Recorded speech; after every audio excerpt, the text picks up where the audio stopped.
এখন কেউ কেউ এমন আছে যারা নিজেদের ছাত্রীদেরকে বলে ওরা আমাদের মেয়ের মতো, শিক্ষক বাবার মতো।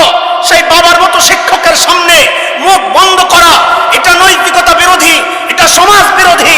কাজে মুখের নেকাব খোলা লাগবে। এমন কিছু চটকদার কথা বাজারে আসতেছে কিনা? শরীয়ত কি বলে, সমাজ কি বলে? শিক্ষক বাবার মতো। শরীয়ত কি বলে? শরীয়ত বলে উদউহুম লিআবাইহিম হুয়া আকসাতু ইনদাল্লাহ। দুনিয়ায় কেউই বাবার মতো না, বাবা বাবাই। তবে একটা শ্রেণী আছে, নবী আলাইহিস সালামের চাচা নবী আলাইহিস সালামের কাছে আয়েশা তার কওমের অসৌজন্যতার বিচার দিয়েছেন, যা আমার দেখলে মুখ কালা করে লাগে।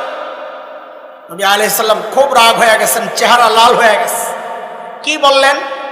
মান আযা আম্মি ফাকাদ আযানি ফাইন্নামা আম্মুর রাজুল সিনওয়াবি। শোনো শোনো, যে আমার চাচারে কষ্ট দিবে সে আমাকেই যেন কষ্ট দেয়, কারণ চাচা হচ্ছে বাবা।